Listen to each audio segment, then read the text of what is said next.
webinar KAP kali ini, forum Kamisan kali ini kita akan membicarakan dan berbagi dan berbincang tentang bagaimana mengkomunikasikan imunisasi polio.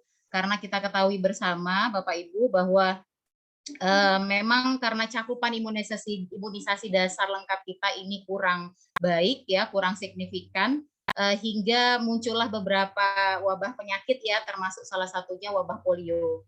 Nah, kemarin juga sudah ditemukan ada kasus polio di Jawa Barat ya Bapak Ibu, dan ini menjadi perhatian kita semua ya, menjadi PR kita semua bahwa kita harusnya tidak henti-hentinya melakukan komunikasi antar pribadi, mengkomunikasikan bagaimana agar imunisasi dasar lengkap ini bisa tercapai secara signifikan.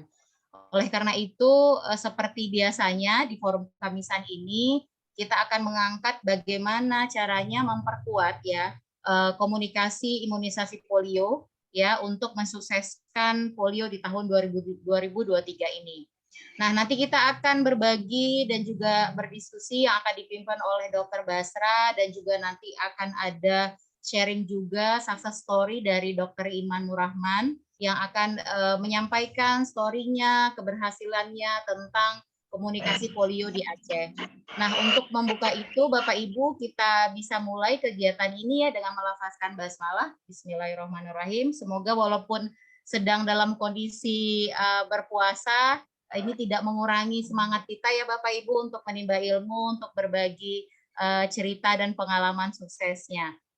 Untuk itu saya persilahkan kepada Dr. Basra. Namun sebelum itu Bapak Ibu, di kolom chat sudah saya share ya link untuk daftar hadir. Mohon Bapak Ibu bisa mengisi daftar hadirnya, dan jika nanti ada yang ketinggalan informasi atau videonya, bisa juga klik link yang sudah dibagikan Bu Ami. Terima kasih. Saya persilahkan kepada Dr. Basra Amru untuk memimpin diskusi ini dan juga untuk memaparkan mengenai komunikasi imunisasi polio. Saya persilahkan kepada Dr. Basra. Oke, terima kasih Bu Ami lagi, Bu Lesti. Tapi saya tadi ada Bu Ami juga.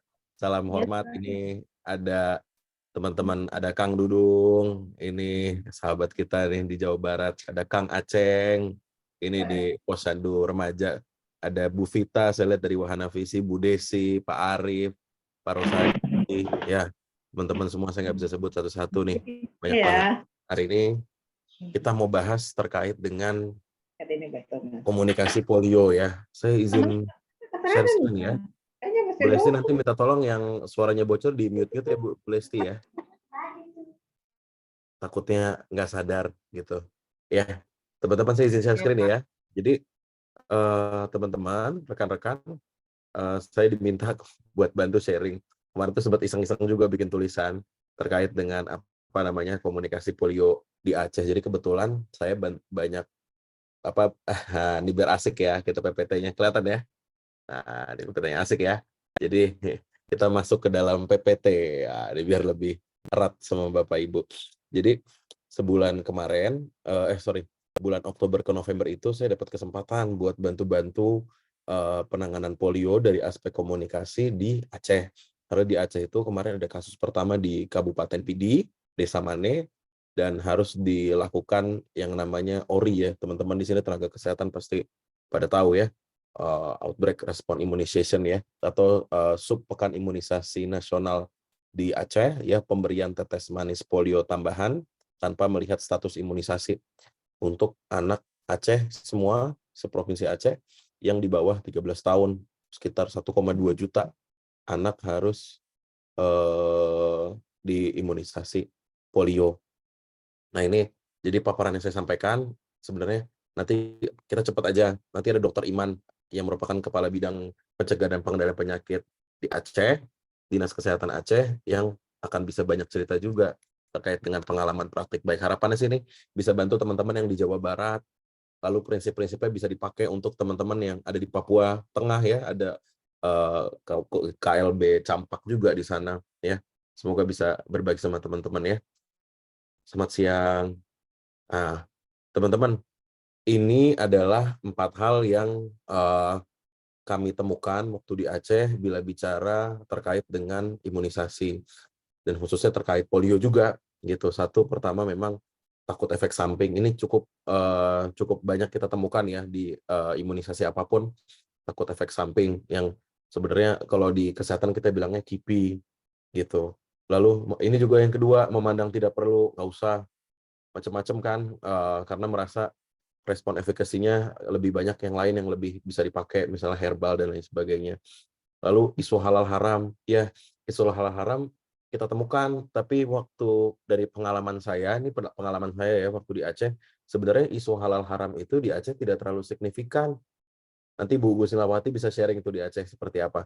Tapi kalau yang dari penemuan saya, dialog-dialog dengan warga, kebetulan saya lamanya di Aceh Timur gitu, itu saya ngelihat tidak signifikan sebenarnya isu halal haram. Ada, tapi dia biasanya di level-level kelompok, tapi di level-level individu gitu, sebenarnya isu halal haram itu tidak terlalu jadi pertimbangan gitu. Dan yang terakhir adalah dicontohi nakes.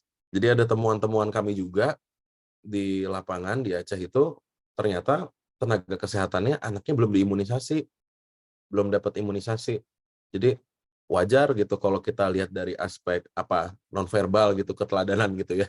Kalau nakesnya aja tidak mengimunisasi anaknya, lantas apakah warga mau anaknya diimunisasi gitu, sementara yang mengimunisasi saja anak-anaknya tidak diimunisasi.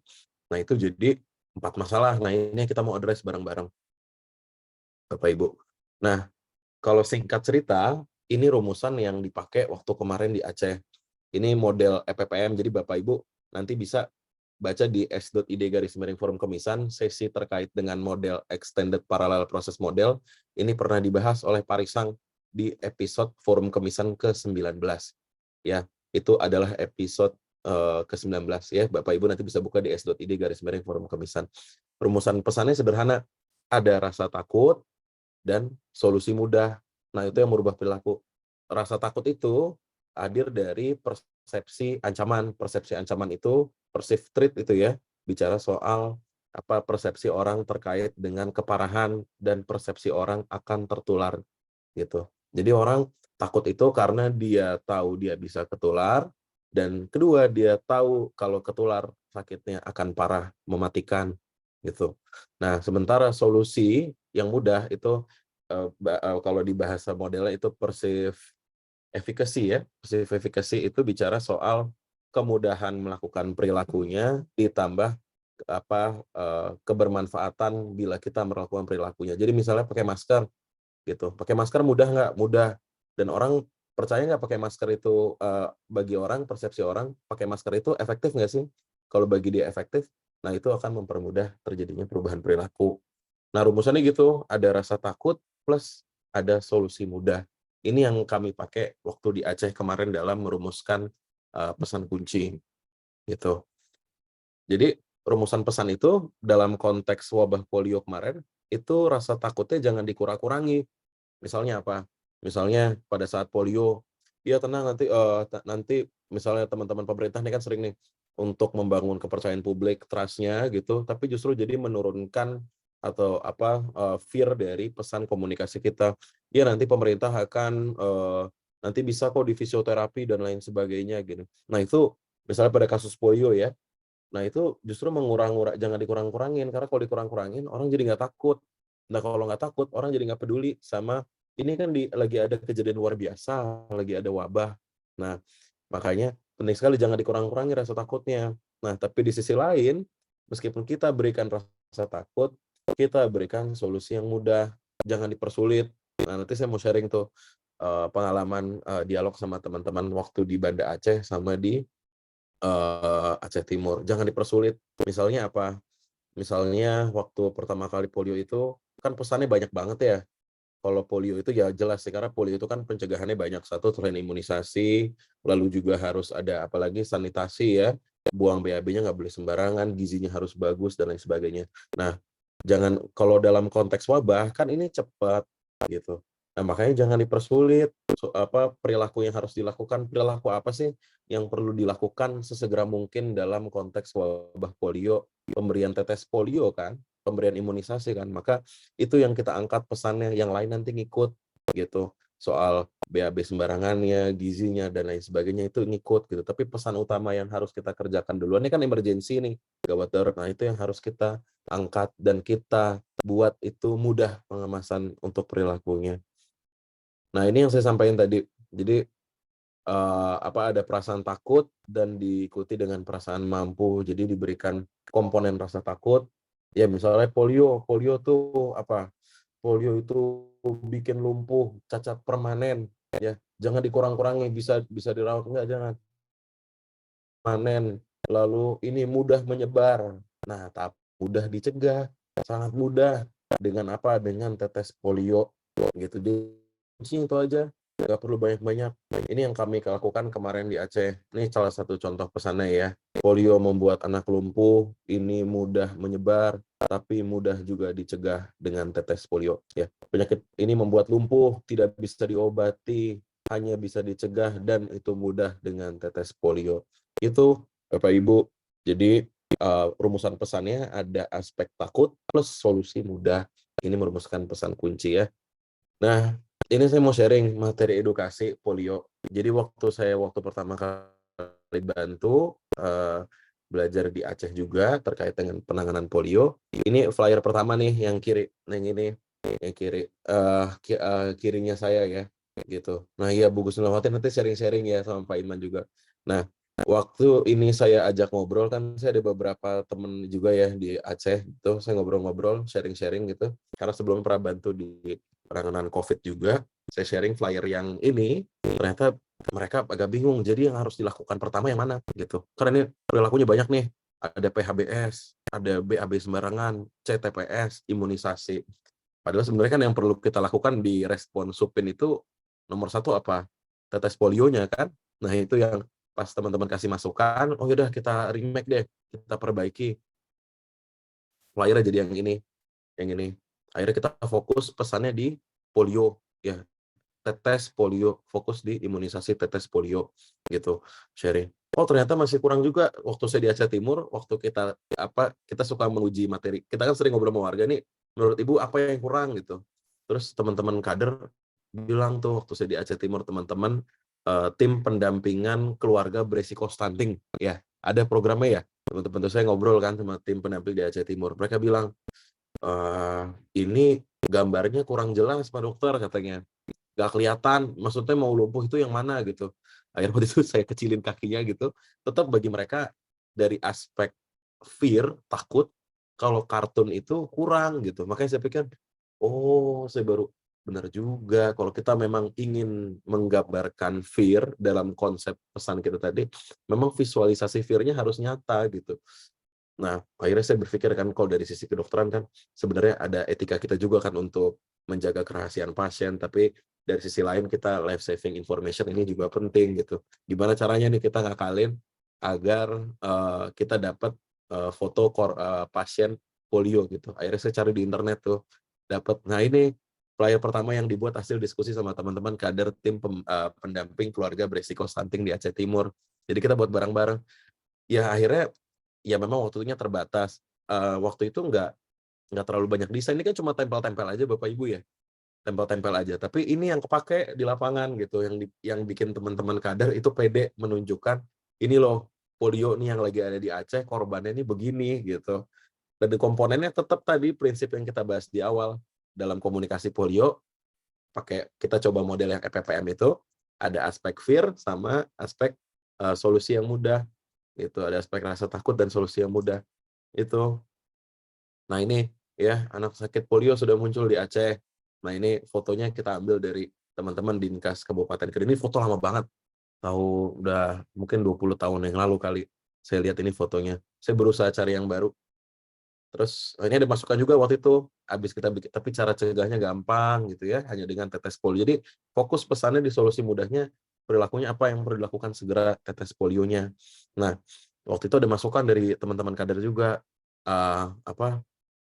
kami ngelihat teman-teman bidan nih, saya ingat nih teman-teman bidan waktu itu di bidan Bitkor ya bilangnya ya, koordinator imunisasi koordinator imunisasi bilang, Pak Dokter itu fotonya udah dari saya dulu, udah lama itu fotonya itu juga gitu. Ada foto yang lain, boleh nggak sih kita pakai foto baru? Akhirnya yang putaran kedua, ini Mbak Dita Mas Wahyu gitu ya, saya bantu dari Zoom, saya udah di Jakarta waktu itu, bikin nih yang putaran kedua imunisasi, kan tetes polio 2 putaran ya, bikin tuh putaran kedua, ini pakai foto teman-teman yang pasien polio yang di Aceh, yang di PD ya, ini yang udah tua, yang ini yang udah tua nih, yang ini yang udah tua, sama yang ini yang udah lama. Nah, satu lagi yang ditemukan waktu itu di diskusi-diskusi, banyak nyangkutnya keputusan memberikan anak tetes polio, ini saya juga saksikan langsung gitu ya, waktu di posyandu-posyandu itu, ketika mendampingi teman-teman Promkes dan Korim, koordinator imunisasi untuk memberikan tes polio, itu di keputusan orang tua yang lebih spesifik ke ayah gitu. Makanya kami banyak sekali meng-highlight gitu. Saya nggak tahu kalau teman-teman di tempat lain gimana, tapi di Aceh itu dari pengamatan putuskan ibunya itu bidan, tapi anaknya sama sekali belum pernah dapat imunisasi karena ayahnya tidak mengizinkan. Gitu, bayangkan gitu. Jadi keputusan di ayah, kalau waktu saya di Aceh, saya menemukan keputusan ayah itu sangat signifikan untuk keputusan-keputusan kesehatan anaknya seperti imunisasi. Makanya di sini waktu diskusi kita angkat deh ayahnya yang memberi foto-foto atau cerita ayah untuk memberikan yang mengizinkan anaknya imunisasi. Itu di Aceh itu juga ada kelas ayah ASI dan lain sebagainya. Nah, ini saya juga tampilin ini, saya perhatiin video ini ketika ditampilin itu rata-rata semuanya di dialog Mukim, di Aceh Mukim, dialog kecil, dialog kecamatan, ya, sampai di level posyandu itu ketika kita sebar video ini gitu di WA, sama kita sebar, kita tontonin, mereka semua ngeri banget gitu dan dari aspek fear tuh kerasa banget video ini gitu. Ini saya share ya. Ini videonya saya share nih, bentar. Ini dari aspek fear itu, bentar. Ini kerasa banget.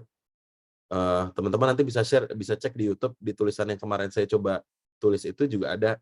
Teman-teman nanti bisa pakai buat buat sebarkan ke jejaring gitu ya, untuk memberikan aspek fear ini korban polio yang masih hidup gitu sampai hari ini. Nih ya. Nih. Saya kasih, ini kemarin kami pakai nih video ini. Like ya.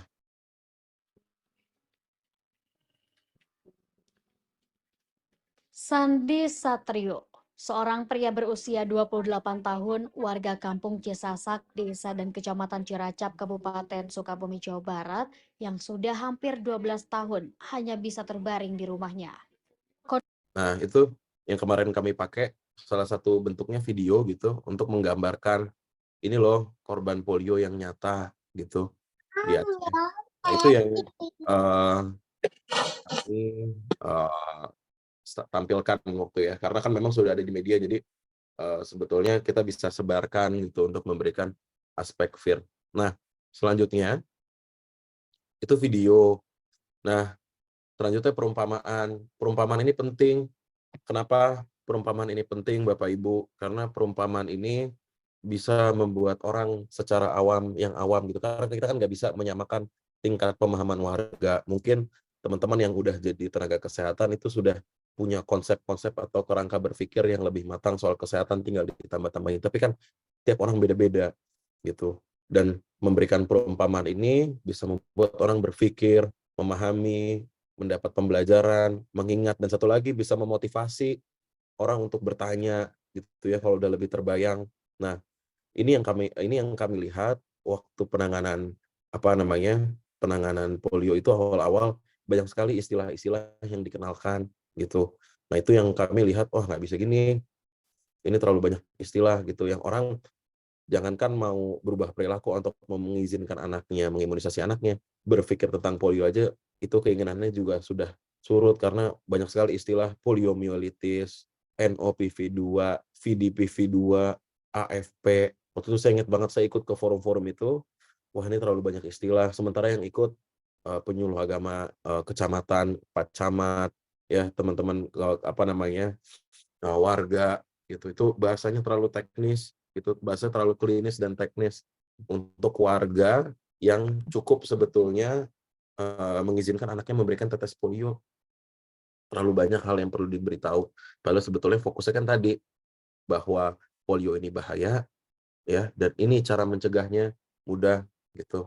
Nah, saya coba ngobrol sama warga gitu ya, sama teman. Ini saya buat waktu di Aceh Timur, saya ingat banget habis ada pertemuan sama kecamatan, terus ngetes alat-alat bantu komunikasi untuk polio sama teman-teman, namanya KPM, selain tim pendampingan keluarga berisiko stunting, tim kader pembangunan manusia. Mungkin teman-teman tahu. Nah, bikin perumpamaan tuh waktu itu, bikin perumpamaannya apa ya, saya sharing gitu kan, apa yang kita bisa pakai. Waktu itu kan dijelaskan bagaimana waktu itu soalnya awalnya inspirasinya adalah ada yang menjelaskan tentang polio, tapi penjelasannya itu agak klinis, bahwa virus polio itu masuk ke dalam saraf dari saluran cerna gitu ya, masuk ke dalam saraf lalu menyerang lower motor neuron dan lain sebagainya, agak agak rumit. Waktu itu saya ngeliat, wah ini nggak bisa. Saya ngeliat pesertanya waktu itu, wah ini nggak bisa. Akhirnya saya waktu itu ke salah satu kecamatan ngobrol, terus kita bikin alat bantu perumpamaan. Pakai apa yang kira-kira, nah kalau di perumpamaan itu kan prinsipnya satu, itu kita bisa asosiasikan dengan sesuatu yang cukup familiar atau awam di sekitar kita. Misalnya di Aceh, waktu itu bahas ada Aceh, kasus polio itu fenomena gunung es gitu. Sementara di Aceh warga itu ada yang bilang tuh, ibu-ibu bilang ke saya, Pak, fenomena gunung es tuh kayak gimana, di sini nggak ada es gitu. Nah itu dari sisi perumpamaan kita juga harus melihat kira-kira asosiasi apa yang ada di sekitar lingkungan tempat kita ingin memberikan perumpamaan, sehingga perumpamaan yang kita berikan relevan. Nah waktu itu selain memberikan perumpamaan, prinsipnya juga harus relevan, dia juga harus bisa menjawab masalah komunikasi. Waktu itu orang nggak kebayang lumpuhnya gimana, kayak stroke, apa gimana gitu lumpuhnya kiri kanan atau apa gitu. Nah waktu itu teman-teman warga kita ngobrol tuh, bikin sambil, kalau di Aceh tuh demennya ngopi. Kita bikin perumpamaan, gimana sih polio itu nyerang. Ya Bapak Ibu, polio itu, tubuh anak itu punya saraf yang fungsinya ngantar pesan dalam bentuk listrik dari otak ke otot gerak, ya. Jadi kayak kabel-kabel listrik. Jadi kalau kita mikir mau angkat tangan, nanti otot tangannya akan keangkat gitu. Kita mikir angkat kaki juga akan demikian. Nah, virus polio itu merusak kabel-kabel listrik tadi. Jadi bayangin kalau kabel listrik putus, ya listriknya korslet, ya kan? Kabelnya putus, aliran pesan yang listrik tadi dari otak ke otot itu terputus. Makanya informasi dari otak untuk ngangkat tangan itu nggak akan sampai ke otot. Ya akhirnya ototnya nggak bisa digerakin, atau yang kita bilang lumpuh. Nah, otot yang nggak bisa digerakin, ya lama-lama nggak kepake. Namanya barang lama-lama nggak kepake, ya rusak, kecil. Nah, itu jadinya ototnya mengecil. Nah, itu waktu itu perumpamaan yang dibikin sama teman-teman di Aceh Timur. Semoga bisa bantu Bapak Ibu. Dan silahkan nanti prinsip perumpamaannya yang penting dipakai bahwa ini relevan, ada di sekitar kita, apa namanya yang kita asosiasikan. Dan yang kedua, memang menjawab masalah komunikasi. Waktu itu mereka nggak kebayang polio tuh kayak gimana sih. Gitu. Nah, terus prinsip imunisasi ini saya ambil dari teman-teman yang membuatnya di forum Kemisan. Aku lupa forum Kemisan kalau nggak salah ke-20. Teman-teman nanti bisa nonton di SID forum Kemisan ya, tentang mengubah bahasa Juknis jadi bahasa warga ya. Ini perumpamaan terkait dengan imunisasi. Waktu itu dijelaskan Parisan tuh yang menyampaikan. Jadi tubuh kita itu, tubuh anak-anak kita itu udah dikaruniai sama pendekar-pendekar yang fungsinya melawan bibit-bibit penyakit. Nah, pendekar itu mana ada nggak pendekar yang tanpa berlatih itu jago? Pasti harus berlatih kan? Nah, cara berlatih itu ada dua. Satu, kita kasih lawan bohongan. Yang kedua, kita kasih lawan beneran. Mending yang mana? Kalau lawan beneran, kalau bisa jadi menang, dia dapat jurusnya, jurus dari latihannya. Tapi kalau kalah, misalnya lawannya polio, ya jadi lumpuh, nggak bisa diobatin, cacat seumur hidup. Atau yang kedua, kita kasih lawan bohongan, lalu pendekar dalam tubuh anak kita itu menang, dan akhirnya dia punya dan kenal dengan jurus untuk bisa melawan penyakit atau lawan tersebut. Sehingga ketika ketemu lawan yang beneran, gitu, dia udah punya jurus-jurusnya. Nah, itu perumpamaan-perumpamaan yang bisa dipakai. Ini yang kemarin kami pakai di Aceh Timur, terutama saya pribadi. Perumpamaan terkait dengan polio dan bagaimana polio mengakibatkan lumpuh dan juga imunisasi. Nah, ini tadi kan kita ngomong bahwa di aspek takut itu nggak cuma ada aspek bahwa penyakit ini berbahaya, penyakit ini dapat mengakibatkan lumpuh, ya. Tapi ada aspek tadi bahwa orang takut ancaman itu nggak cuma ini berbahaya, tapi juga orang merasa dia bisa tertular, gitu. Kan kalau kita lihat di studinya, ada yang menarik di studinya UNICEF Nielsen ya, waktu itu terkait COVID, bahwa orang itu merasa bahwa COVID itu berbahaya. Iya, bisa bikin orang sakit masuk rumah sakit, tapi masalahnya orang itu tidak merasa bahwa dia akan tertular COVID. Jadi, iya COVID itu bahaya, tapi saya mah nggak mungkin tertular. Nah, kalau di aspek perceived threat, ancaman, itu komponen 2 ini harus terpenuhi, bahwa ada aspek ini akan mengakibatkan penyakitnya parah, dan bahwa orang bisa siapa saja tertular penyakit ini, gitu. Nah, untuk menjawab susceptibility atau persepsi orang akan tertular ke sebuah penyakit, itu bisa ada beberapa konten yang bisa dipakai. Satu, ini waktu kemarin ya, saya waktu awalnya menggunakan fenomena gunung es, tapi di Aceh nggak relevan karena teman-teman kader bilang di Aceh nggak ada es Pak, kami nggak kebayang. Fenomena gunung es itu maksudnya kan yang di atas kelihatannya kecil, taunya di bawahnya masih banyak. Terus akhirnya saya pakai istilah yang ini deh, akhirnya kita susun bareng-bareng sama teman-teman kader, ya udah pakai prinsip yang teman-teman epidemiologi bilang, bahwa 1 kasus ditemukan berarti ada 200 kasus terinfeksi yang bisa menular ke wilayah lainnya. Itu bisa dipakai. Terus yang kedua, waktu itu saya ini lucu nih, saya masuk ke daerah yang ini. Jadi jadi eh, waktu itu saya ngobrol sama teman-teman di Posyandu, kalau teman-teman di Aceh ini sini, di Kecamatan Alwi Mirah di Aceh Timur, dia agak dalam. Terus mereka nanya tuh di abis Posyandu kan, jam 1-an gitu, Pak dokter saya mau nanya gitu, kenapa? Kan yang kena di PD, terus gimana caranya nyampe sini? Kami kan di Aceh Timur jauh, naik mobil aja jauh gitu. Terus pertanyaannya cukup ini ya, mendasar gitu, kalau kita nggak bisa jawab gitu. Dan itu penting juga sebenarnya dari sisi persepsi penularan ya, agar orang merasa bahwa iya bisa tertular gitu. Iya Bu, saya jawab, ya bukan, waktu itu kebetulan di sebelah gubuknya itu ada sungai besar gitu. Saya bilang, ya bukan, sungai di PD nyampe ke sini gitu, nyambung sungai yang ada di Kabupaten PD sama Kabupaten Aceh Timur kan nyambung. Jadi kalau ada orang buang air di PD, ada virus polionya nyampe sini. Emang Ibu bisa selama wabah polio di Aceh ini Ibu tahan air sungai? Emang Ibu bisa nggak pakai air sungai yang ada di sini gitu. Jadi orang harus tergambarkan bahwa tuh saya bilang bahwa ya kita nggak bisa menghindari air dan tanah yang tertular polio karena sehari-hari ya kita akan kontak sama itu, tapi kita bisa berikan perlindungan anak-anak kita dari dalam gitu. Kalau nggak bisa di luar, dari dalam ya, dengan dikasih tetes polio, dilatih pendekar-pendekarnya. Nah, ini juga untuk isu halal haram. Jadi di Aceh itu kan salah satu isunya juga ada, bukan nggak ada, cuma memang di level kelompok, di level individu, isu halal haram itu tidak diperbincangkan. Orang lebih banyak masuk ke isu merasa ini tidak penting atau takut efek samping. Nah, itu bisa dijawab nanti kalau yang isu tidak penting mengkomunikasikan bahaya bahwa sekarang ada wabah ini, dan kalau nanti yang efek samping kita bahas yang KIPI ya, nanti kita ada bahas terpisah. Nah, kami buat beberapa video. Videonya singkat, cuma 20 detik, 10 detik. Nanti ibu-ibu, bapak-bapak bisa copy teksnya nanti buat ngobrol sama tokoh agama di wilayah Bapak Ibu setempat untuk bikin teksnya. Ini kami susun waktu itu berdasarkan dengan kebutuhan. Singkat, video cuma 20 detik, 10 detik, 15 detik yang disebar di WA gitu. Jadi nggak perlu yang 1 menit lama gitu. Orang nggak lihat juga. Bikin aja yang 15 detik. Saya belajar dari cara penyebaran hoax di masyarakat gitu. Saya belajar dari cara penyebaran hoax di masyarakat.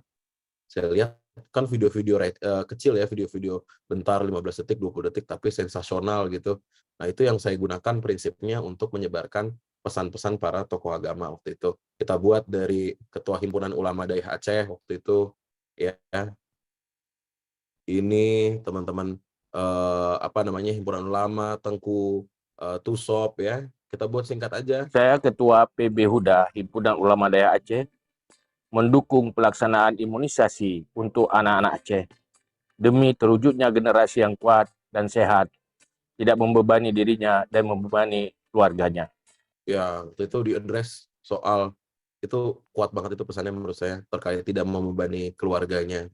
Nah, itu nanti Bapak Ibu bisa formulasikan lagi ya pesan-pesannya terkait dengan apa namanya untuk komunikasi polio dengan melibatkan tokoh agama. Tapi tetap teman-teman, kalau yang dari pengalaman kami lihat ya di polio ini di Aceh, tokoh agama itu ya tokoh agama itu tokoh agama itu penting, tapi jangan lupa bahwa tokoh agama itu juga dari sisi kesehatan mereka nggak punya wewenang untuk bicara dan mereka tidak mau bicara dari aspek kesehatan gitu. Jadi Bapak Ibu tetap penting untuk bisa menyampaikan dari aspek kesehatannya. Di Aceh itu teman-teman punya, saya tuh dapat praktik baik ya.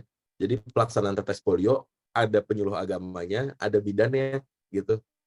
Jadi menarik ya kolaborasi ketika isunya di agama tapi bicara di isu kesehatan teman-teman kesehatan masuk. Jadi jangan berusaha melimpahkan pesan-pesan kesehatan kita itu yang kadang juga susah dipahami ke teman-teman penyuluh agama. Semua ada domainnya masing-masing. Itu yang kemarin saya pelajari waktu dialog sama teman-teman penyuluh agama. Itu waktu di Aceh ya. Nah, ini juga untuk yang medis ya. Kan address-nya pasti isunya soal KIPI ya. Dan yang KIPI yang paling sering apa sih yang ditakutin sama masyarakat? Sebenarnya KIPI yang ditakutin masyarakat itu ini pelajaran pembelajaran dari surveinya COVID juga, vaksin COVID pasti ditanya orang nggak mau booster, ditanya apa yang paling ditakutin ketika nggak mau booster gitu, takut abis itu lemes. Jadi yang kita takutin kan orang mikirnya apa, radang jantung, apalagi stroke gitu ya divaksin. Jadi kita jawabnya tenang, kalau habis divaksin nggak bakal bisa lumpuh gini-gini. Padahal orang takutnya cuma lemas gitu ya, demam. Nah itu yang kadang-kadang kita juga kadang harus buat diri kita lebih nyambung ya sama keresahan masyarakat.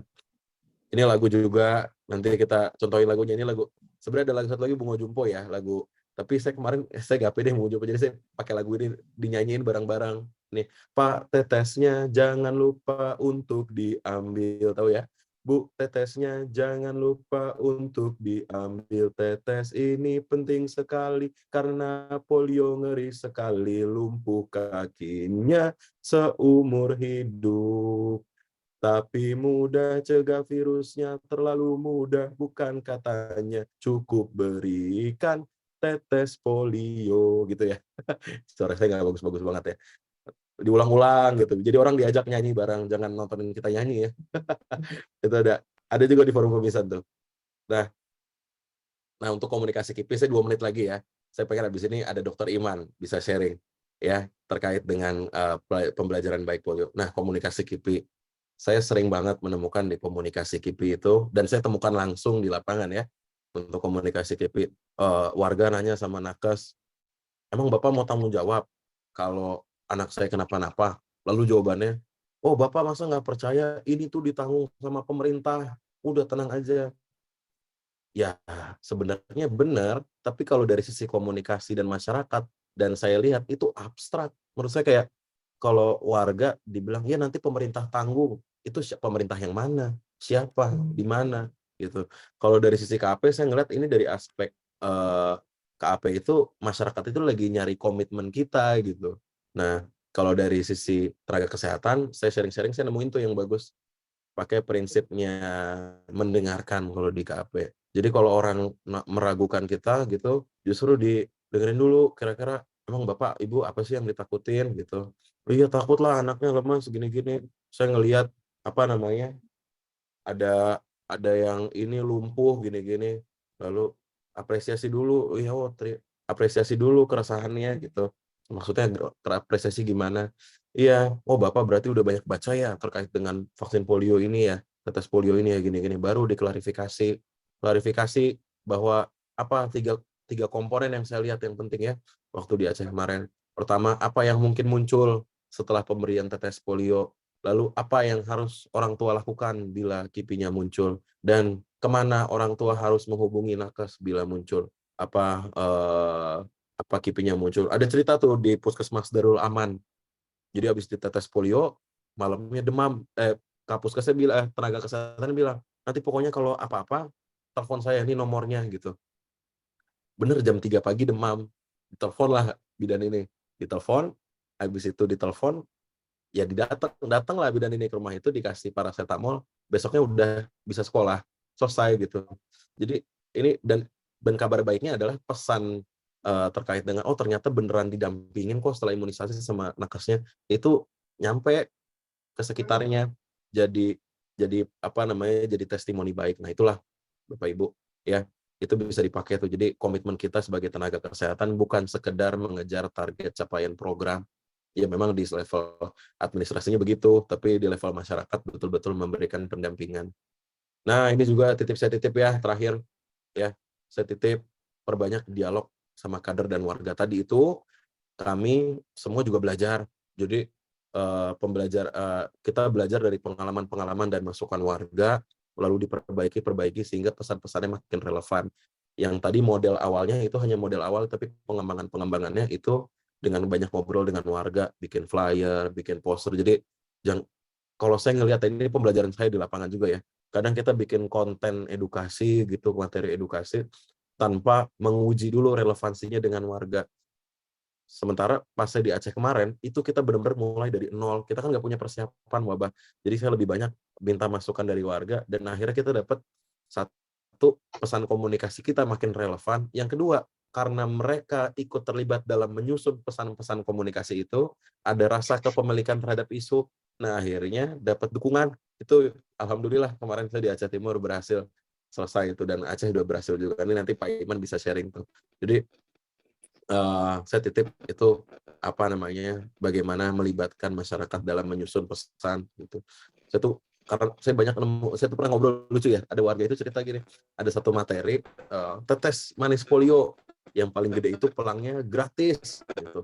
Terus saya dapat masukan dari ibu-ibu kader, harusnya mah yang paling gede bukan gratis, harusnya tadi tetes polio ini yang tadi mudah, apa namanya, sangat mudah, manis, enak gitu, dapat mencegah orang dari polio gitu. Itu yang perlu diangkat dibanding gratis, karena waktu itu masukan menarik juga tuh. Karena kalau soal bayar, kalau memang polio seberbahaya itu, kami pun mau bayar, Pak. Gitu. Itu masukan aja sih, ngobrol-ngobrol sama warga. Jadi artinya adalah kadang kita itu menyodorkan pesan yang sebetulnya bukan menjawab keresahan masyarakat gitu. Jadi harus banyak ngobrol. Ya. Nah, ini model-model yang bisa dipakai waktu di Aceh kemarin ya, pakai masjid, edukasi keliling, pakai warga. Nah, waktu itu tapi tergantung kontekstual ya, kayak waktu saya di Aceh Timur, edukasi keliling itu nggak relevan karena Aceh Timur itu sangat luas, dan mobil promkasnya dari sisi jumlah dan juga wilayah kerja itu terlalu luas. Nah, akhirnya banyak main di media spanduk luar ruang, percakapan media sosial, sama kegiatan KAP. Banyak melatih teman-teman kader. Itu sekian, dan terakhir, semua aset komunikasi polio di Aceh itu terkompilasi di polioaceh.id, dari sisi konten, berita, cakupan, untuk ngecek klarifikasi hoax. Itu aja dari saya. Nanti saya pikir bisa sharing sama teman-teman yang lain ya. Dan mungkin abis ini Bu Lesti, saya lihat ada Dr. Iman mungkin bisa sharing-sharing dikit sama teman-teman nih, terutama yang ada di Jawa Barat dan daerah lainnya yang memang bisa, kemungkinan kan antisipasi bisa jadi ada wabah-wabah lainnya ke depannya, dan Aceh sudah berhasil melewati itu 95%. Keren. Terima kasih, kalau dari saya cukup. Wabillahi taufiq wal hidayah. Wassalamualaikum warahmatullahi wabarakatuh. Waalaikumsalam warahmatullahi wabarakatuh. Terima kasih Dr. Basra yang sudah memaparkan mengenai bagaimana mengkomunikasikan polio ya, sepertinya dengan komunikasi based local culture ya Dok ya, yang lebih diminati atau yang lebih yang disenangi, yang memang lebih familiar bagi teman-teman di masyarakat. Selanjutnya dimohonkan kepada Dr. Iman Nurrahman untuk berbagi cerita suksesnya Dok tentang komunikasi polio di Aceh. Saya persilahkan kepada Dr. Iman untuk memulai ini pemaparannya. Ya, terima kasih. Assalamualaikum warahmatullahi wabarakatuh. Waalaikumsalam warahmatullahi wabarakatuh. Terima kasih. Alhamdulillah siang ini bisa berhadir ya, cuman agak deg-degan ya karena jam 2 harus ada ini. Kebetulan mendadak. Terima kasih undangannya Dr. Basra nih di forum Kemisan. Kancane Busulis ya Bu. Sama Dr. Update. Basra, forum mingguan juga ada nanti. Jangan kemisan aja. Ya, telah sampaikan selamat dan salam kita kepada junjungan kita Nabi besar Muhammad SAW yang memberikan ilmu luar biasa sampai akhir zaman. Masih hormati ada Dr. Basra nih, rekan tadi panitia, tadi ada juga Mbak Lesti ya, ini ya moderator ya, MC-nya. Terima kasih, saya nggak lama dan saya udah kirim ke ya, tapi nggak akan bisa lama juga. Yang pasti yang bisa sudah kita lakukan di Aceh adalah banyak tadi ya, dan banyak juga yang membantu untuk kegiatan-kegiatan kita di Aceh saat itu, termasuk Dr. Basra lah. Kalau nggak ada Dr. Basra itu nggak berhasil lah pokoknya. Berhasilnya itu karena Dr. Basra lah tuh. Jadi meme-nya dulu yang pertama adalah kasusnya itu di PD, kemudian yang kedua ada di Aceh Utara, dan ketiga ada di Biren. Ada 3 kasus yang polio yang lumpuh layu ya.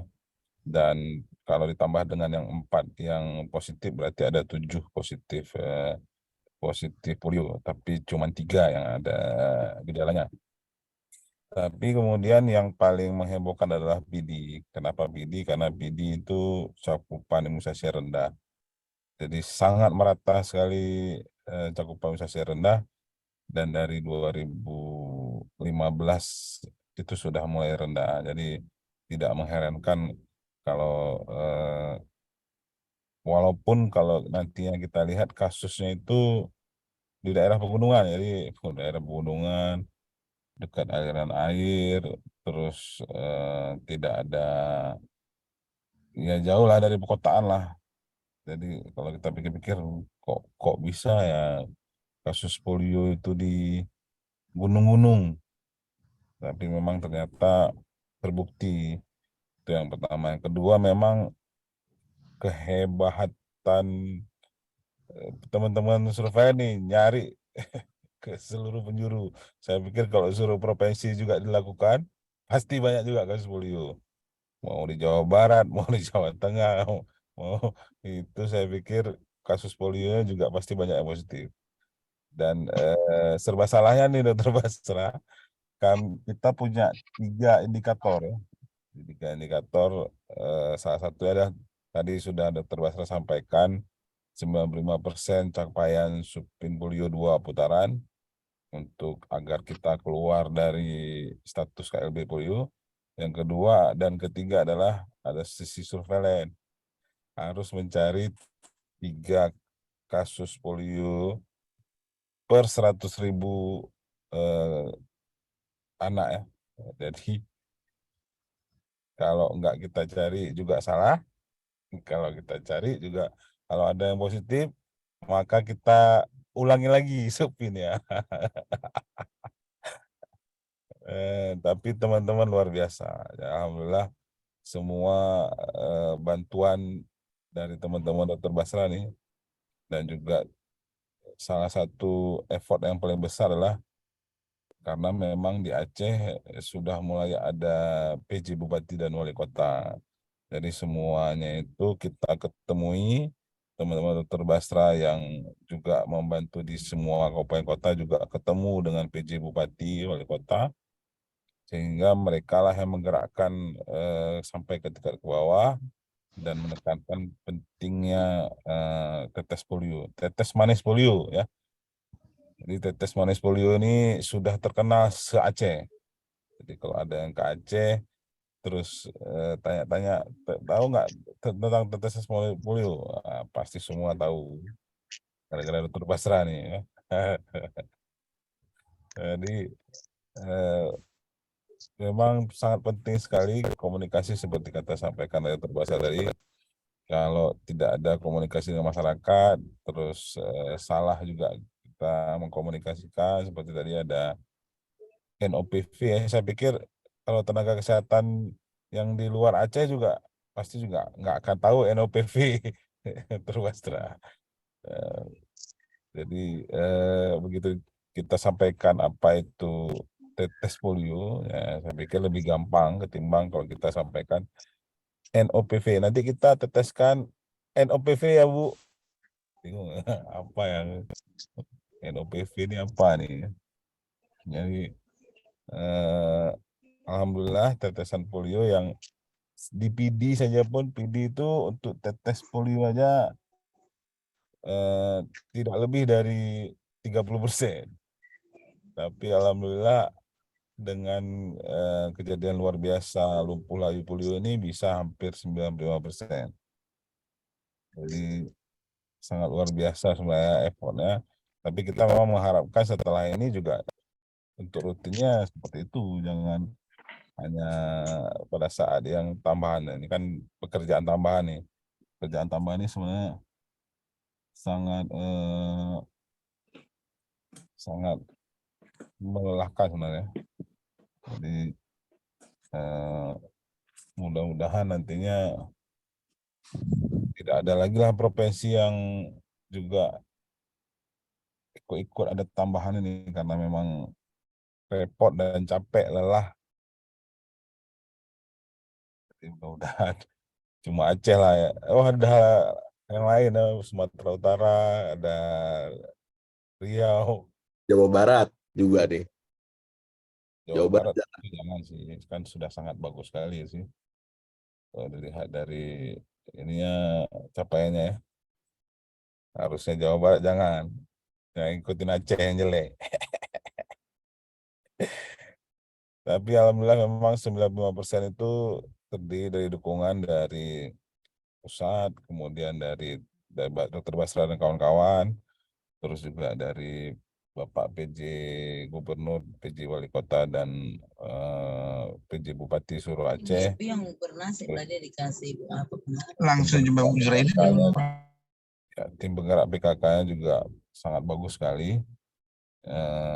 Mereka juga didukung oleh Ibu PJ Gubernur yang luar biasa, setiap hari sepertinya, setiap minggu minimal dia evaluasi kepada para PJ PJ ketua PKK di Kabupaten Kota.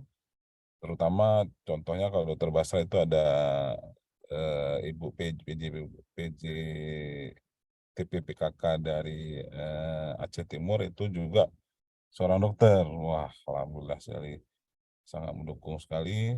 Dan memang harusnya penguatannya harus dari tenaga kesehatan dulu. Jadi kalau tenaga kesehatan itu sama-sama membantu, semua turun ke jalan, turun ke semua tempat, maka alhamdulillah dapat 90%.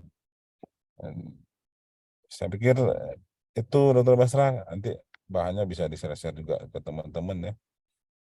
Saya agak sedikit mepet. Kalau enggak saya pengen juga mau panjang-panjang nih, aduh. Baik, Dr. Iman, terima kasih Dr. Basra. Bapak Ibu, kita masuk ke sesi berbagi ya, dan juga tanya jawab. Mungkin ada yang ingin bertanya atau yang ingin berbagi cerita suksesnya. Dipersilakan Bapak Ibu.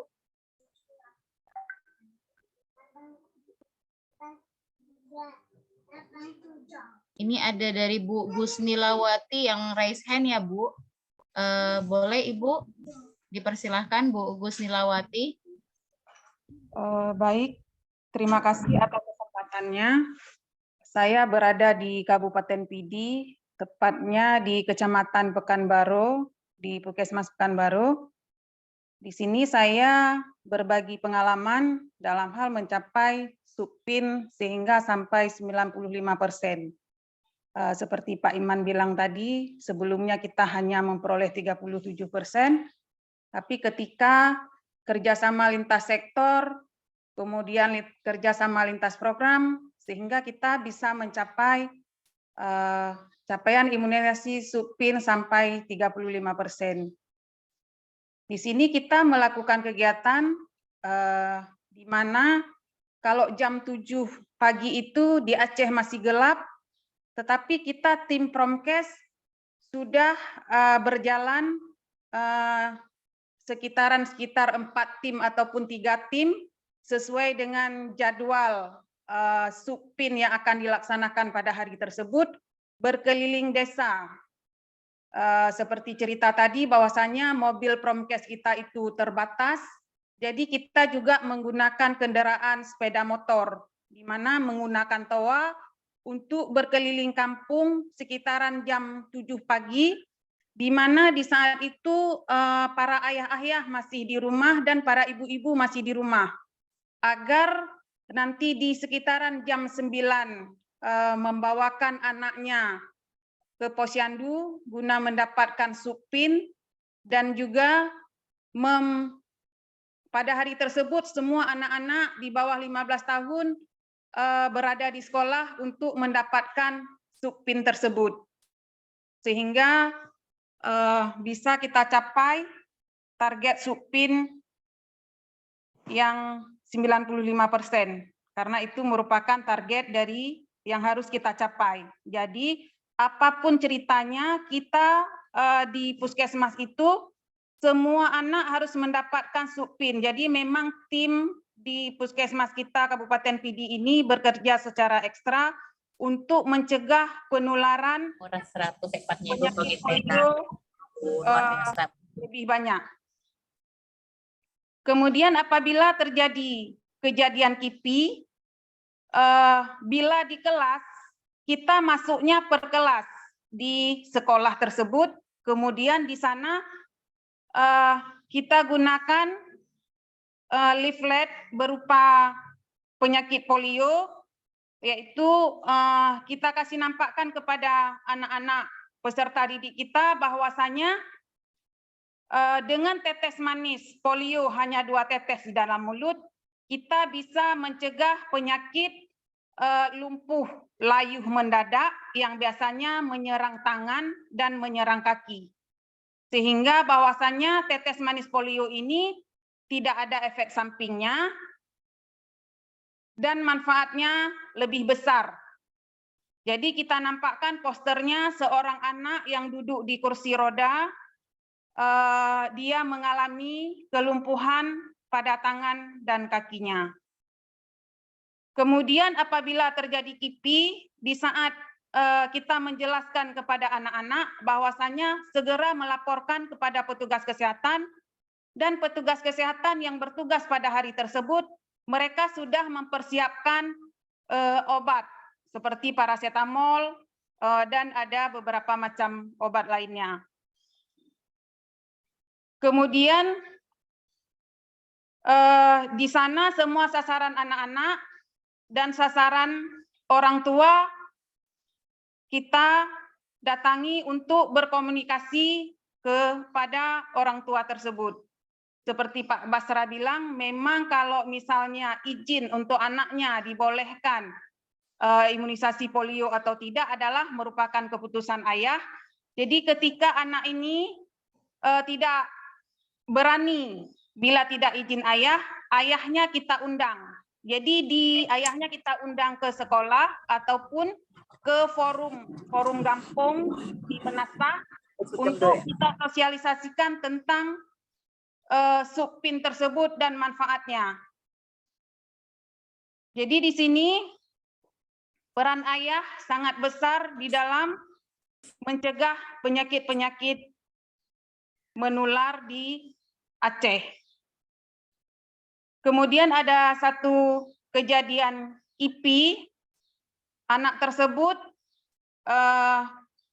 ketika setelah ditetes manis polio 2 tetes di dalam mulutnya, kaki sebelah kanannya langsung mengalami kaku.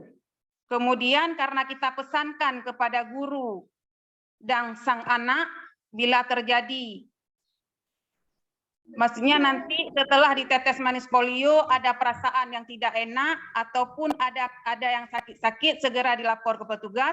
Kemudian di tempat petugas segera memberikan tablet paracetamol namun sang anak karena mengalami kakinya yang kaku dibawakan ke puskesmas.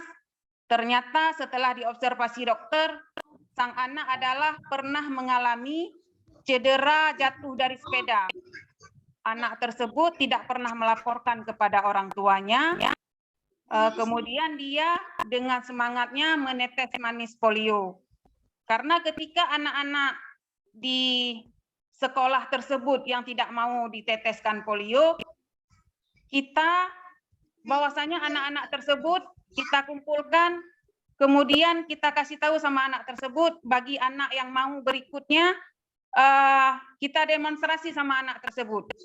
Kita tanyakan, nah mangat, ada enak tetes manisnya? Enak katanya gitu. Kita gunakan bahasa daerah, bahwasanya, nah coba, ini tuh. Terakhir anak-anak yang tidak mau, karena kita demonstrasikan kepada anak-anak yang tadi mau, dan dia menyatakan enak dan manis, anak-anak yang tidak mau ini menjadi mau tetes manis polio. Kemudian kita juga memanfaatkan media luar ruang berupa spanduk dan juga lembaran tentang penyakit polio. Di sini sebelumnya Promkes sudah ke sekolah untuk membagikan lembaran polio untuk dibacakan oleh keluarganya di rumah, supaya ketika nanti besoknya petugas pelaksana imunisasi di posyandu ataupun di sekolah saat memberikan tetes manis polio, mereka sudah orang tuanya sudah tahu dan sudah mendapatkan izin dari orang tua. Demikian yang kami laksanakan di Puskesmas Pekanbaru. Terima kasih. Terima kasih Bu Bismillawati. Wah, sangat ini ya Bu pemaparannya. Gimana Dokter Basrah? Iya, itu saya sepakat Bu Bismillawati itu sebenarnya dari sisi komunikasi KIPI ya, itu penting memang untuk didampingi betul, karena ternyata pas didampingi betul sering banget gitu yang kayak gitu Bu Bismillawati ya, ternyata bukan karena polionya gitu, karena ya gimana ya, orang habis dikasih ibaratnya vaksin COVID maupun polio pun gitu, habis itu udah kesandung pasti yang disalahin pertama pasti imunisasinya kan gitu. Pasti itu jadi jadi pelampiasan. Nah, tapi istilahnya juga cerita menarik tuh Bu Gusilawati dan teman-teman di Aceh Timur. Jadi kan tenaga Korim itu kan pakai baju nakes itu putih-putih ya, datang ke sekolah dari jauh mungkin kelihatan apa gimana gitu, teman-teman Korim waktu itu dievaluasi mingguan cerita itu pada kabur anak-anak. Anak-anaknya pada kabur karena pakai baju nakes gitu, kabur gitu. Jadi itu mungkin dari sisi komunikasi nonverbal gitu ya, mungkin putih-putih itu akhirnya mereka kalau datang itu nggak pakai baju putih-putih, dan alhamdulillah sih kalau dari cerita lapangan waktu dari evaluasi itu lebih nggak ada yang kabur sih. Dan soal itu yang paling sering juga ya, mungkin nanti di sini saya lihat ada Mbak Dita sharing juga tuh soal sebenarnya nggak cuma di polio ya, di BIAN dan lain sebagainya kan sering sekali tuh perizinan minta izin tertulis ya sama orang tua untuk anaknya diimunisasi. Itu juga jadi banyak jadi tantangan kemarin di lapangan gitu. Nah, itu pentingnya juga mengkomunikasikan ini kepada guru, karena guru itu yang akan lebih banyak dan punya kesempatan untuk ngobrol sama orang tua gitu. Tapi kalau perlu memang harus didampingi, prinsipnya tadi mungkin dari sisi pendidikannya adalah di guru, tapi dari sisi kesehatannya tetap teman-teman nakes. Nggak bisa dihilangkan peran teman-teman nakes karena kompetensinya di teman-teman nakes. Sama halnya kayak waktu kami mencoba melibatkan penyuluh agama. Ya, penyuluh agama akan tetap di isu mereka, dari domain mereka, tapi untuk isu kesehatannya tetap teman-teman nakes harus dampingi. Karena mereka juga dari sisi kompetensi dan kepercayaan diri juga tidak memiliki kepercayaan yang cukup untuk menyampaikan isu kesehatan gitu. Tapi mereka lengkapi dari sisi aspek keagamaannya gitu. Jadi mereka nyaman membantu kita juga dari aspek komunikasi polio gitu. Tambahannya Bu Lesti. Teman-teman yang lain yang mau sharing lagi nggak kayak Bu Gusnilawati nih? Teman-teman di Jabar juga boleh enggak? Atau teman-teman yang nggak di Jabar juga boleh kan? Ini forum terbuka nih, sharing-sharing aja pengalaman imunisasi atau apa. Silakan Bapak Ibu. Ini juga saya mengingatkan sudah jam 2 ya Dok, sudah jam 14.00. Mungkin kita tambah Dok waktunya Dok. Boleh. boleh setengah jam gitu. Teman-teman sharing. Oh, boleh, Ada yang mau silakan. sharing nggak? Iya, iya, Bangga nih. baik. Silakan Bapak Ibu yang boleh sharing tentang ini apa namanya Tanya-tanya, boleh. komunikasi polionya di daerah masing-masing. Dipersilakan Bapak Ibu. Silahkan. Tadi Ibu siapa ya? Tadi ada yang angkat tangan. Saya lihat. Ya tadi Ibu Deka nggak salah ya, Ibu atau Bapak ya itu. Tadi ya. Silakan Bapak Ibu. Silahkan. Ada yang mau sharing, teman-teman? Iya, ada Pak Cahya dari Sleman ini. Udah lama. Silahkan, Bapak Ibu. Ada yang mau sharing atau mau nanya? Ibu Irina, mungkin ada yang mau sharing, ada yang mau bertanya. Pak Putu.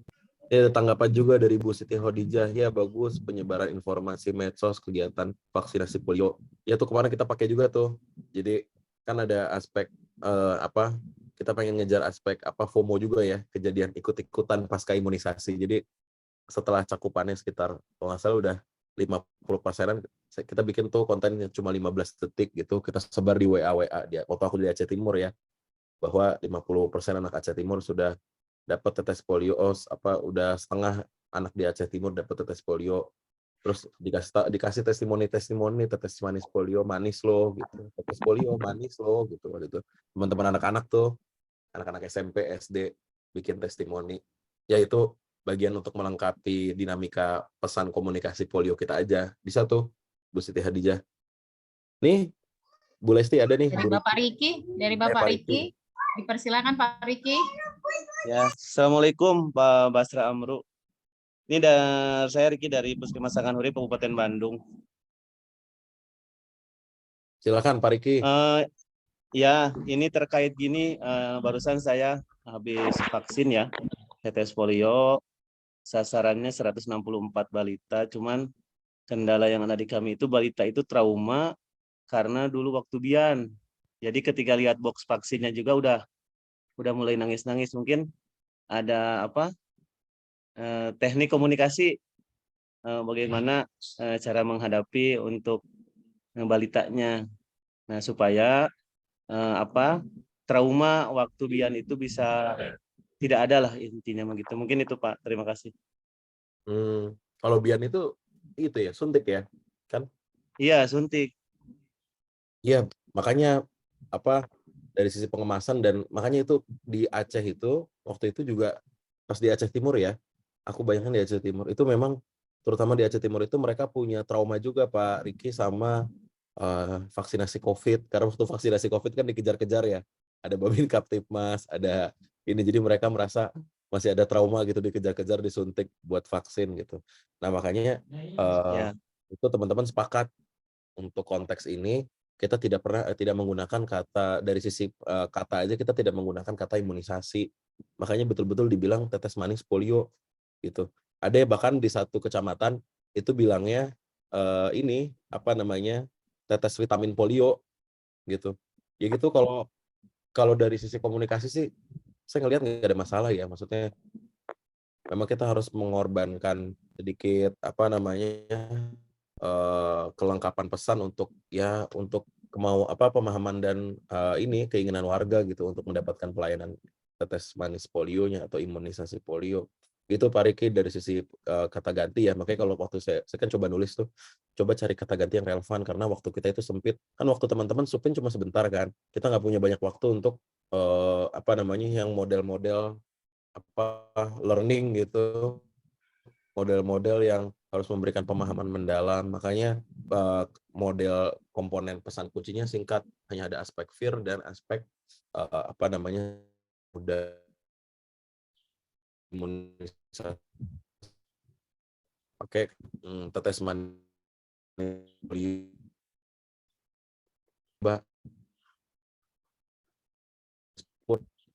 vitamin. Dari sisi cara pemberiannya juga beda, tinggal pengetahuannya aja diubah.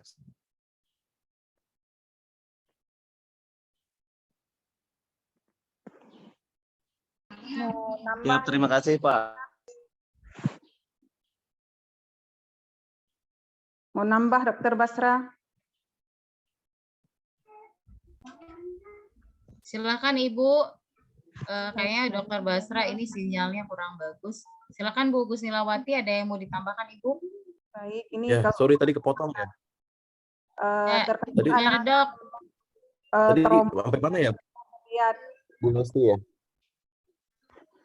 Sampai mana tadi Bu Lesti ya? Ya Dok, tadi terpotong tadi Dok, ini suara Dokter Basra. Sorry. Ya, Pak Riki, dari saya gitu Pak Riki, masukannya dari sisi pengemasan ya, pakai kata ganti yang lain, jangan imunisasi gitu. Jadi orang nggak merasa ini wah barangnya kemarin gitu. Jadi asosiasi mereka akan ke hal yang lain. Walaupun akhirnya nanti ya mengetahui juga imunisasi, tapi kan yang penting responnya sudah selesai dan memang tidak ada masalah gitu. Gitu sih Bu Lesti. Mangga ada tanggapan lain. Dokter Basra, tadi ada tambahan sedikit dari Bu Gusnilawati. Boleh Bu, sedikit bisa dipaparkan Bu tambahannya? baik. Jadi kalau di tempat kami pengalaman memang anak-anak karena maksudnya trauma mereka dengan melihat pot imunisasi kita, di sana pot imunisasi itu kita bungkus dengan ini pelindung tas supaya maksudnya anak-anak nggak trauma dengan pot tersebut. Kemudian memang terkadang pot tersebut memang sudah talinya dimakan usia, talinya ada yang kami ganti dengan rajutan tali rafia gitu supaya anak-anak tidak ini dengan keadaan potnya gitu ininya. Kemudian kita testimoni terhadap anak-anak yang mau itu bahwasanya mangat dan mangat dan mameh ya apa tablet imunisasi itu kita gunakan bahasa daerah. Dengan demikian terkadang kalau di daerah kami itu menjadi lancar proses pelaksanaan supinnya. Kemudian ada juga kalau misalnya di sekolah SDLB itu terkadang karena mereka berkebutuhan khusus, kita memang sedikit terkendala karena mereka kita juga pernah kena lemparan tas mereka gitu. Terkadang mereka begitu datang petugas kesehatan dengan melihat pot, mereka ada siap-siap, ada tas, dilemparnya kita dengan tas gitu. Di situ ketika kita masuk ke sekolah yang berkebutuhan khusus, kita juga sudah siaga. Jadi di sini tas vaksinnya kita lindungi. Tas vaksin kita lindungi, kemudian kita testimoni kepada anak-anak yang mau bahwasanya mangat dan mame. Nah, kalau kami menggunakan bahasa daerah sehingga anak-anak yang lain termotivasi untuk ingin tahu bagaimana rasanya, apakah benar mangat dan mame. Itu yang kami lakukan di daerah kami. Terima kasih. Sip, terima kasih Bu Gusnilawati. Terima kasih Bu. Dok, ini ada pertanyaan ya Dok yang di kolom chat Dok, boleh saya tanya, boleh saya bacakan ya Dok? Dari Pak Ahmad FJ, izin bertanya Pak, untuk meyakinkan masyarakat terutama keluarga inti dan kakek nenek dalam mengikuti imunisasi secara umum, bagaimana ya Pak? Karena akhir-akhir ini ada kasus pemberian imunisasi TT berakibat pada AKB usia 5 bulan di Trenggalek gitu. Tapi gimana maaf Ibu Lesti tadi pertanyaannya? Cara untuk meyakinkan masyarakat ini Dok, terutama keluarga inti seperti kakek dan nenek dalam mengikuti imunisasi secara umum itu bagaimana? Karena ada kasus itu di Trenggalek ya Pak, itu kasus pemberian imunisasi TT berakibat pada AKB usia 5 bulan. Itu Dokter Basra, ada pertanyaan. Bu siapa ya tadi? Bapak Ahmad FJ. Pak Ahmad. Kalau saya kasih disclaimer dulu ya Pak Ahmad dan teman-teman. Apa formulasi pesan tadi EPPM, ada rasa takut jadi dan solusi mudah itu sebenarnya bisa dipakai untuk konteks-konteks atau kondisi yang urgensi. Jadi kalau tidak segera ada nyawa yang jadi korban gitu, atau kayak polio kan itu penyakitnya cacat seumur hidup gitu. Jadi untuk kondisi-kondisi emergensi. Tapi nggak bisa dipakai kalau di isu-isu yang sifatnya long term, jangka panjang. Kayak misalnya apa? Kayak misalnya stunting, kayak misalnya apalagi penyakit tidak menular yang jangka panjang. Kita nggak bisa mainin vir terlalu lama. karena nanti kan backfire. Kayak kita lihat di isu apa sih, isu COVID gitu. Kita terlalu lama memainkan komponen rasa takut, ya. Kelamaan kan jadi orang backfire, lama-lama juga nggak peduli, jadi nggak acuh gitu. Jadi acuh nggak acuh sama isu COVID-nya. Kita harus pakai yang isunya lebih pembelajaran gitu. Dikasih konsep-konsep dikenalkan dengan kita harusnya punya paket-paket tuh Bu Lesti terkait dengan imunisasi. Tadi kan sebenarnya ada alat bantunya ya, alat bantu permainan, alat bantu perumpamaan ya, dengan metode-metode KAP. Nah, itu yang lebih kita bisa nih paket, kan banyak tuh paketnya dari hepatitis B sampai sekarang teman-teman lagi piloting juga, ada rotavirus, ada macam-macam ya, ada PCV buat pneumonia. Nah, itu kita pakai bisa model-model yang lebih pembelajaran, ngajak warga belajar bareng kayak gitu-gitu. Kalau yang model kayak gini, yang ada memainkan rasa takut warga, tapi gini terus solusi mudah itu nggak bisa dipakai buat yang long term kayak imunisasi rutin atau dasar lengkap gitu. Boleh Sti, atau teman-teman ada masukan yang lain, boleh.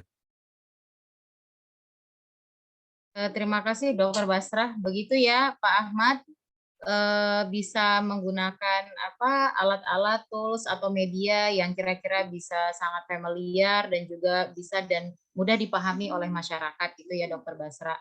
Iya, jadinya pembelajaran bareng, nggak bisa yang kayak begini satset ini kan satset Iya, banget nih. benar Dok. Dok, ini ada satu lagi dari Bu Sri Suryawati SKM dari RSJ Aceh. Jadi izin bertanya Dok, Pak, ada juga isu tentang isi dari vaksinnya yang mengatakan tidak halal. Nah, ini bagaimana caranya kita untuk mengkomunikasikannya ke masyarakat gitu Dok? Nah, iya. Ini menarik nih untuk yang NOPV2 ini ya, novel oral poliovirus vaksin 2 tipe 2 ini. Jadi waktu di Aceh itu juga akhirnya kan ada yang nanya gitu, meskipun teman-teman penyuluh agama, teman-teman penyuluh agama Islam ya, PAI itu sudah bicara, teman-teman MPU tuh kayak MUI-nya di Aceh, lalu teman-teman Himpunan Ulama Daerah Aceh ya, itu udah bicara. Nah, waktu itu menariknya tuh ini kami dapat satu pesan tambahan juga gitu untuk menjawab terkait dengan ketidakhalalan. Misalnya belum halal ya, bisa juga dijawab teman-teman penyuluh agama yang jawab bahwa dalam kondisi emergensi ini bisa, itu teman-teman penyuluh agama yang bisa jawab, kita tenaga kesehatan nggak bisa jawab. Nah, sampaikan juga bahwa bahwa vaksin NOPV2 ini dipakai di negara-negara timur, negara-negara Islam, Bapak Ibu. Karena kalau kita lihat yang virus VDVP2 ini jenisnya tipe 2 ini memang banyaknya adanya di daerah timur sana. Jadi kalau Bapak Ibu cek di internet itu si vaksin tetes polio ini juga dipakai di negara-negara Islam. Jadi sampaikan saja demikian bahwa tenang Bapak Ibu, ini vaksinnya juga dipakai di negara itu. Kemarin pernah dijawab, pernah digunakan informasi itu di Aceh Timur tuh, lumayan menjawab waktu di dialog Mukim di Aceh Timur. Gitu. Ketika ditanya ini nggak halal, jadi jangan diperdebatkan gitu. Wah Bapak lebih milih ini nunggu yang halal, tapi anak Bapak bisa kena polio, jangan gitu. Jangan justru dikonfrontasi ya, gitu. Justru didengarkan, diapresiasi. Oh Bapak tahu nih nggak halal, woy. Keren Bapak udah baca-baca. Iya Pak, memang saat ini belum ada yang halal, tapi memang vaksin ini Bapak juga dipakai di negara-negara timur sana, negara-negara Islam yang sedang mengalami kondisi yang sama kayak kita, masih ada virus polio jenis ini, makanya dikasih tetes polionya yang ini. Itu tambahannya Bu Lesti. Baik, Dr. Basrah. Bapak Ibu, ada lagi yang ingin bertanya atau memberikan tanggapannya? Mau sharing boleh juga. Ini biar yang teman-teman mau sharing bisa... juga boleh. Nah, tuh ini pentolannya. Ini dari Bu Dewi. Oh, gimana Dok? Ini ada dari Bu Dewi. Kenapa tidak diciptakan vaksin yang aman, baik dari segi halalnya dan resikonya akan terjadi efek yang lain gitu Dok? Oh, ya. Ini harusnya teman-teman yang penyedia vaksin yang bisa ngomong, saya nggak bisa jawab. Tapi yang ada memang saat ini yang itu, gitu. Karena ini kondisinya emergensi ya, sama kayak COVID dulu kan gitu. Kita mau nunggu semua vaksinnya halal gitu. Bayangin kalau kemarin kita nunggu semua vaksinnya halal gitu, berapa yang bisa kita berikan suntikan vaksinasi COVID gitu. Mau sampai kapan kita di rumah terus kayak gitu. Ini sama halnya tapi beda konteks. Sampai kapan kita mau nunggu ada vaksin yang halal, tapi anak kita berpotensi mau berapa banyak korban yang lumpuh dan lain sebagainya kayak gitu kan. Itu teman-teman apa namanya yang produsen vaksin yang bisa jawab sih. Saya kan bukan di situ domain. Terima kasih Baik, Bu Sri. terima kasih dokter. Nih, Ada tadi lagi Dokter Bapak Dita Ibu? tuh mau ngomong tuh. Nih kantor UNICEF Silakan Aceh nih. Dokter Dita, boleh berbagi sharing dok. Terima kasih Bu Dipersilahkan. Lesti, terima kasih Dr. Basra. Selamat siang, selamat sore teman-teman semuanya. Perkenalkan saya Dita dari UNICEF Aceh. Menarik sekali diskusinya.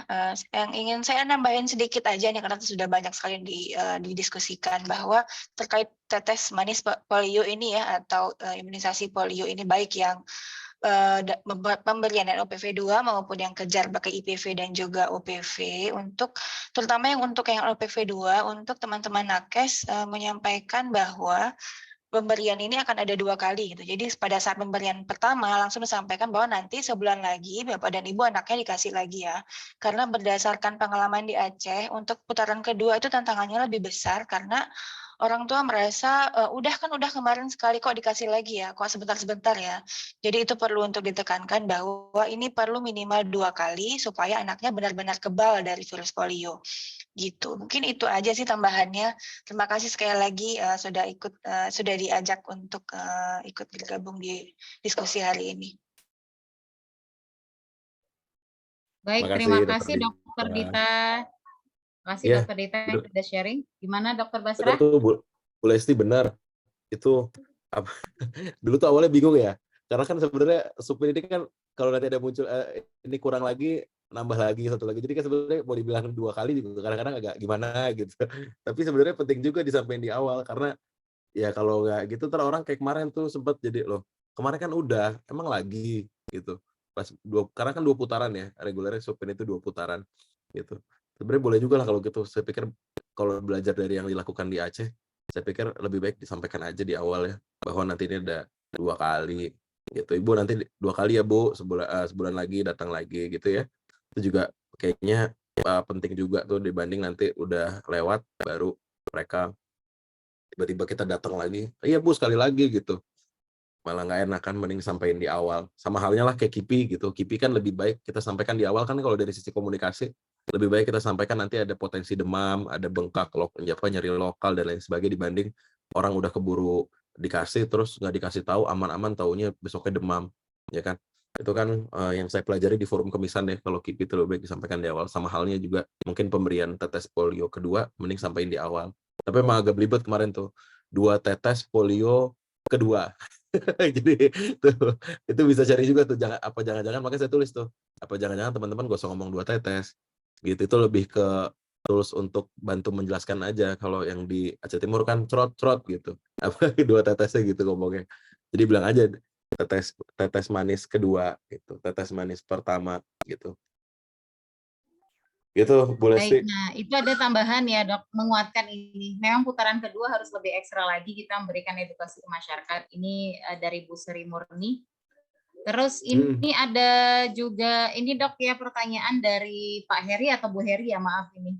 Bapak Ibu kalau mau vaksin kan kondisi harus keadaan sehat. Nah gimana nih cara singkat untuk mengetahui balita tersebut kondisinya sehat atau fit? Karena ibunya kalau ditanya pasti bilangnya sehat gitu. Nah, gimana dok?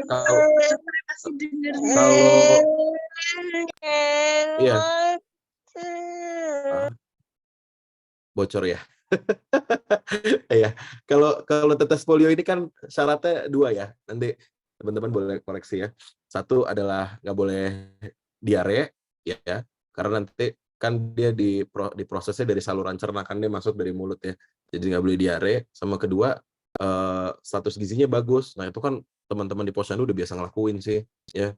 Jadi selain itu ya jangan demam dan lain sebagainya kan itu teman-teman juga periksakan bisa cek sebenarnya gitu.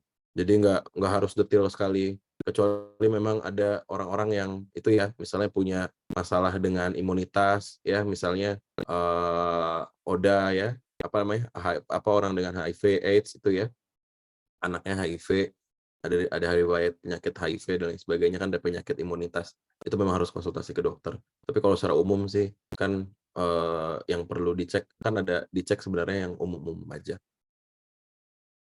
Gitu. Gimana, ada lagi Bapak Baik, Ibu? terima kasih Dokter Basra. Ada lagi Bapak Ibu? Atau sudah cukup? Kita cukupkan nih. Ada lagi? Cukup? Banyak ya? Cukup Nanti ya Dokter teman-teman Basra ya.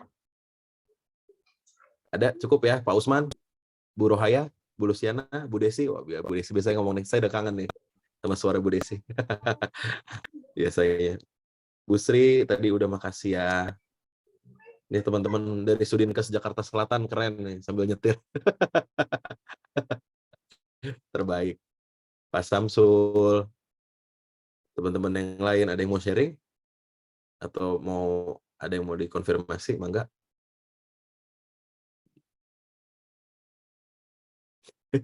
Ini belum. Nanti ketemu Bu Desi ya di Lombok. Oke, kayaknya cukup ya Bu Lesti ya. Baik, terima kasih Dokter Basra dan Bapak Ibu dan Dokter Iman juga tadi sudah berbagi sharing kepada kita ya tentang bagaimana komunikasikan polio, success story-nya di Aceh. Dokter Basra terima kasih banyak sudah memaparkan kepada kita tentang bagaimana mengkomunikasikan dengan cara yang sederhana dan juga menyenangkan kepada masyarakat sehingga pesan-pesan edukasi tentang imunisasi ini dapat sampai ke masyarakat dengan baik dan juga dapat dilaksanakan ya imunisasi ini sehingga capaiannya semakin signifikan.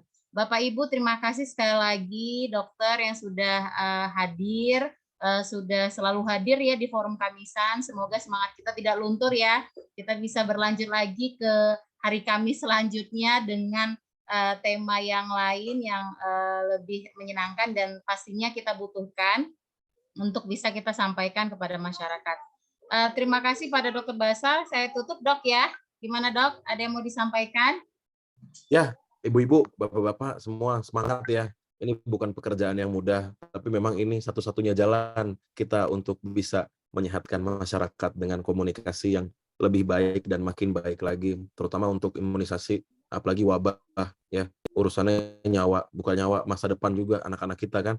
Jadi semoga kita bisa makin keren dalam komunikasi ke masyarakat.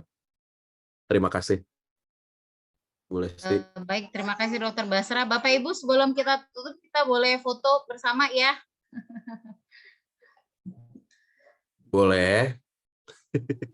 Boleh. Baik, Makasih ya, juga Bu. Pak Risang nih, guru saya nih. Oh iya, Pak Risang hadir ya Pak Risang. Semoga sehat Aduh, Pak selalu, Risang Pak udah muncul tuh. Risang. Aduh. Bu Ami juga terima kasih. Ayo Bu, Iya, kita nggak 1, pernah foto 2. ya forum Komisan ya. Iya. Mantap nih Bu Lesti. Baik, 1, 2, 3. Cis. Oke. Pak Kamal. Asik. Terima kasih. Ini banyak nih Bapak Ibu ya. 1, 2, 3.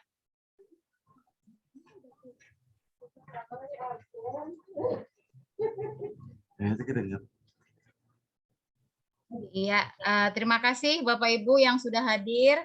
Semoga nanti Kamis depan kita akan menginformasikan kembali untuk forum Kamisan selanjutnya. Terima kasih Dokter Basra, Bu Ami, Dokter Iman, Pak Risang yang sudah bersama-sama dengan kita di forum ini dan Bapak Ibu semua. Semoga semuanya sehat-sehat selalu dan juga bisa menyampaikan pesan-pesan baik kepada masyarakat dan juga orang-orang di sekelilingnya. Terima kasih, saya tutup ya Dokter Basra dan melafazkan hamdalah. Alhamdulillahirrahmanirrahim. Selamat sore. Terima kasih. Assalamualaikum warahmatullahi wabarakatuh. Waalaikumsalam warahmatullahi wabarakatuh. Waalaikumsalam. Nanti materi di SID Forum Komisan ya, teman-teman. Terima kasih Nanti kita ketemu semuanya. lagi Siap. 2 minggu lagi. Siap. Izin pamit. Tiap 2 minggu sekali. Betul.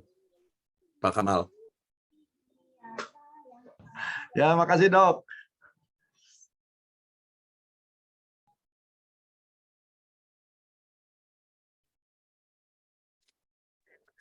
Terima kasih.